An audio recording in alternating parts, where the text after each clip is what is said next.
এই যারা রোজা ভেঙে ফেলে তাদেরকে আপনারা এই হাদিসটা নিজেরা আজকে মুখস্থ করবেন, আর যারা ওই যে লাল কাপড় টাপড় লাগায় খায় এদেরকে এই হাদিসটা শোনায় দিবেন। পারবেন না ইনশাল্লাহ?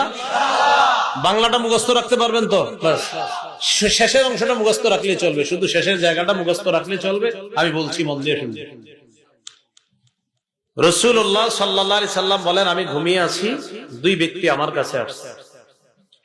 আসার পর ফাআখাযা বিদবঈ, আমার বাহু ধরছে, কিভাবে বাহু ধরছে। তো ধরার পর আমার টাইনা নিয়ে যাইতেছে, স্বপ্নে দেখতেছে নবীজি। সুবহানাল্লাহ। নবীজি বলেন, আমারে নিয়ে যাইতেছে, যাইতে যাইতে দেখলাম ফাআতায়া বি জাবালান ওয়া'রা, আমারে একটা পাহাড়ের কাছে নিয়ে গিয়েছে, আমারে একটা পাহাড়ের কাছে নিয়ে গিয়েছে। তো এই দুর্গম পাহাড়, এই দুর্গম পাহাড়ের সামনে গিয়ে আমি দাঁড়ায় রয়েছি। দুর্গম পাহাড়, ওটার সামনে দাঁড়ায় রয়েছি।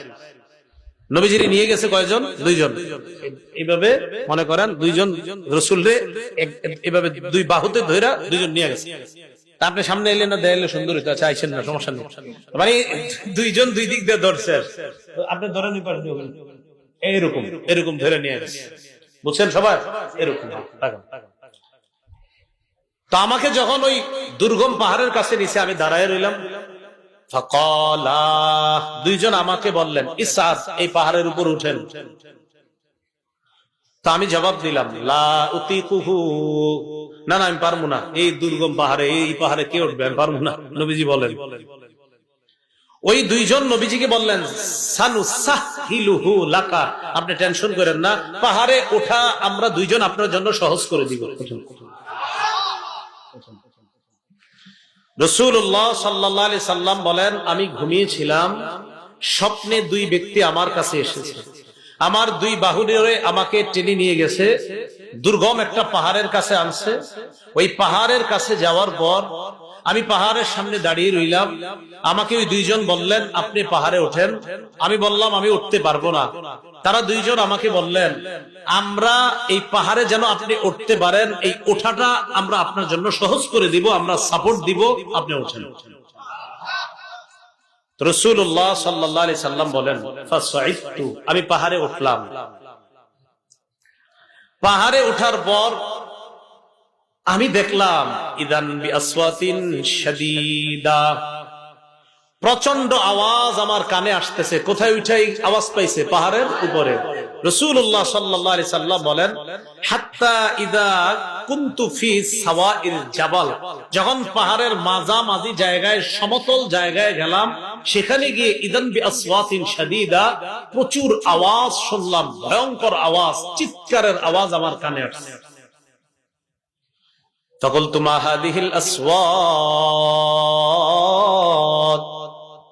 আমি প্রশ্ন করলাম, এগুলা কিসের আওয়াজ? ওই দুইজন জবাব দেয়, ওয়াউ আহলিন নার, এগুলা জাহান্নামীদের চিৎকারের আওয়াজ। নবীজি বলেন, সুম্মান তালাকা বি, এরপর আমাকে সামনের দিকে নিয়ে যায়, যাইতে লাগলাম, যাইতে যাইতে ফাইদা আনা বিকাউমিন মুআল্লাকিনা বিআরাকিবিহিম মুশাক্কাকাতিন আশদাকুহুম, যাইতে যাইতে হঠাৎ আমি একদল মানুষের সামনে গেলাম, তাদের দিকে তাকায় দেখলাম পাগুলা উপরের দিকে বেঁধে রাখা, পাগুলা বেঁধে রাখা, মাথা নিচে। আর কি দেখেন? পা উপরে মাথা নিচে। মুশাক্কাকাতিন আশদাকুহুম, এই দুই পাশের যে দুই গাল, এই দুই গাল করাত দ্বারা চিরতেছে, উপরে পাগুলা, নিচে ঝুলন্ত, তো এইভাবে আপনার গাল ছিঁড়তেছে। তাসিলু আশদাকুহুম দামা, এই পুরা গাল, এই চোয়াল সহ রক্ত পড়তেছে। এই কল্পনায় আনেন, দৃশ্যটা কল্পনায় আনেন, পা উপরে মাথা নিচে, দুই পাশের গাল থেকে রক্ত পড়তেছে, ব্যাপারটা কত ভয়ঙ্কর। রাসূল বলেন, আমি বললাম, এগুলা কারা, কার সামনে আমি আসলাম? মান হাউলা, ফেরেশতারা জবাব দিলেন, আল্লাযীনা ইফতিরুনা ক্বাবলা তাহিল্লাতি সাওমিহিম, হুজুর এরা তারা যারা ইফতারির সময় হওয়ার আগেই ইচ্ছাকৃতভাবে রোজা ভেঙে ফেলে, এরা তারা। আর যারা রোজা রাখে না তাদের অবস্থা তো আরো ভয়ঙ্কর। রাসূল বলেন একদল হুজুর ইচ্ছাকৃত ভাবে রোজার সাথে তামাশা করে, ইচ্ছা করে রাখো, মন চায় আমি রাখবো, মন চায় রাখবো না, ইচ্ছা করে যারা ভেঙে ফেলে এদের এই অবস্থা এটা চলতেই থাকবে। পাগুলো উপরের দিকে দেওয়া, মাথা নিচের দিকে দেওয়া, দুই পাশের গাল বেয়ে বেয়ে রক্ত পড়তেছে। এরা কারা? যারা ইচ্ছাকৃত ভাবে রোজা ভেঙে ফেলে। তাহলে অবস্থাটা কত ভয়ঙ্কর। তো পর্দার আড়ালে যারা খায় এদেরকে একটু বলবেন সে তুঙ্গ অবস্থা কি ভয়ঙ্কর হবে, একটু চিন্তা করো। আল্লাহ কথাগুলা বুঝার তৌফিক দান করো।